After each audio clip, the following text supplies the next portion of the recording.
Hello and welcome. My name is Alan, and today we are back with more members of the 118th Congress. Today we'll be taking a look at Benjamin Cardin. He is one of the two senators for the state of Maryland, and he is a Democrat.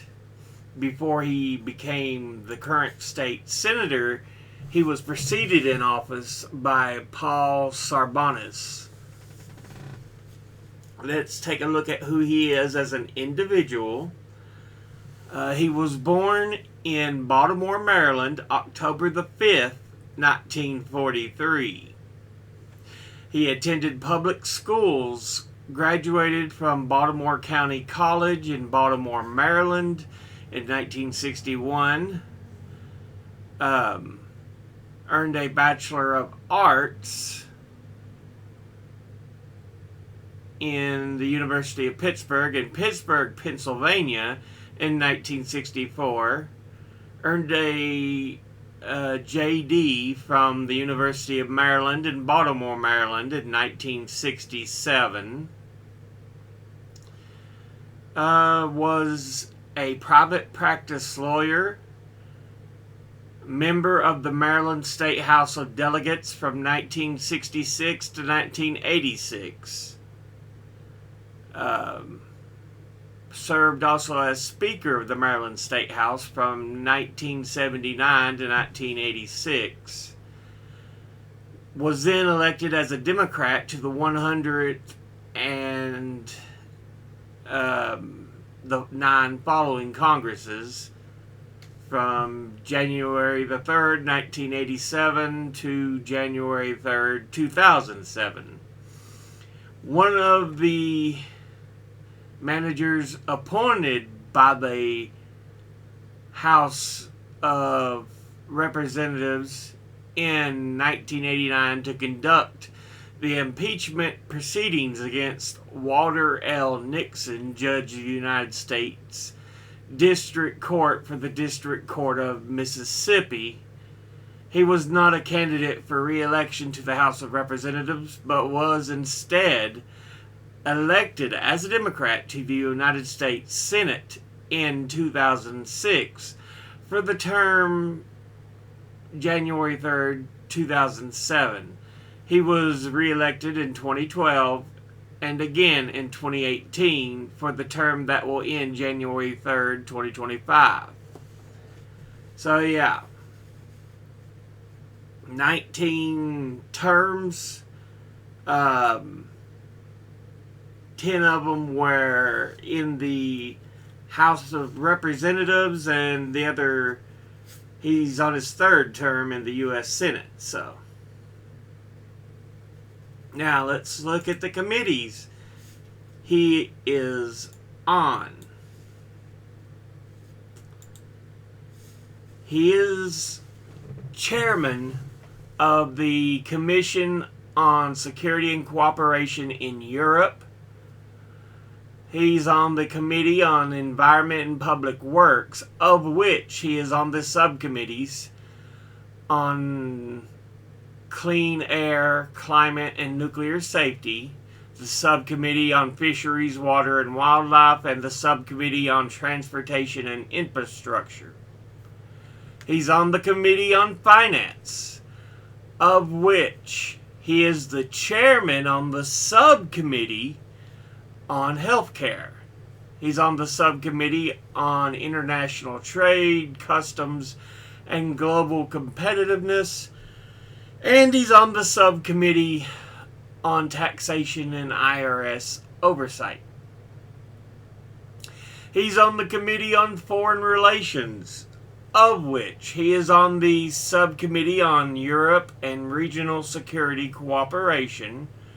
He is on the Subcommittee on Near East, South Asia, Central Asia, and Counterterrorism. He is chairman of the Subcommittee on State Departmental and U.S. Aid Management, International Operations, and Bilateral International Development. And he is also on the subcommittee on Western Hemisphere, transnational crime, civilian security, democracy, human rights, and global women's issues. And finally, he is chairman of the Committee on Small Business and Entrepreneurship. Now, let's look at his top 5 industry donors. At the top for his career, we have lawyers and law firms, which altogether have donated a total of $2,146,031. Next is real estate, which altogether has donated $1,726,795. Next is health professionals, which altogether has donated a total of $1,657,705.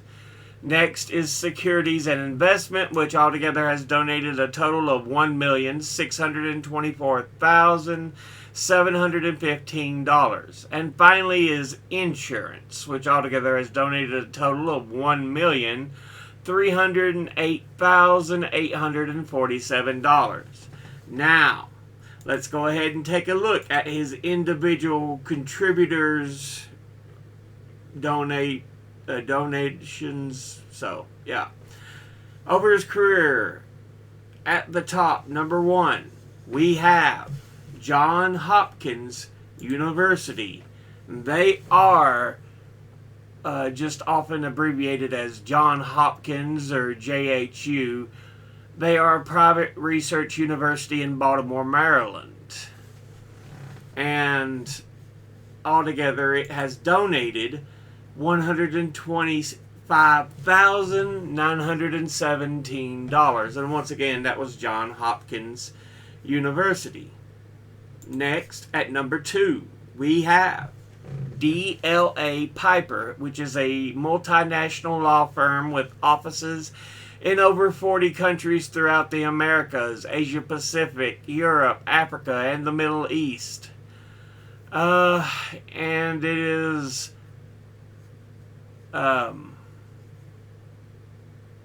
in 2021, it was the 3rd largest law firm in the United States as measured by revenue. Altogether, it has donated a total of $125,575. And once again, that's DLA Piper. Next, at number 3, we have Blue Cross Blue Shield. They are a federation or supra-organization with 34 independent and locally operated Blue Cross Blue Shield Association companies that provide health insurance in the United States to more than 115 million people. Altogether, they have donated a total of $109,604. And once again, that's Blue Cross Blue Shield. Next, at number 4, we have Ernst & Young.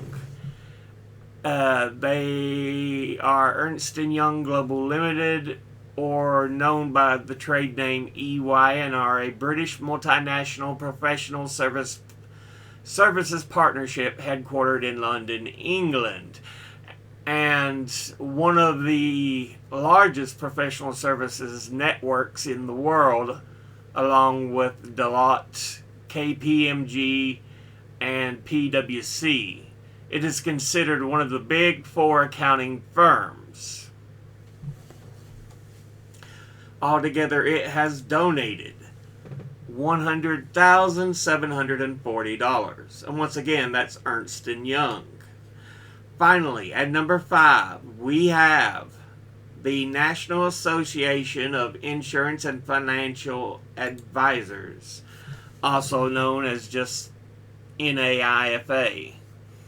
They are an organization that represents insurance professionals and financial advisors, and provides membership services, conferences, advocacy, and educational resources. Altogether, it donated a total of $97,400. And once again, that's the National Association of Insurance and Financial Advisors. But this has been a look at Benjamin Cardin, who is one of the two senators for the state of Maryland. But that'll be the end of this episode. As always, educate thyself. Think, read, study, learn. Someone tries to tell you something you have trouble believing, ask them to cite their sources. I'll see you all in the next video. Until then, later.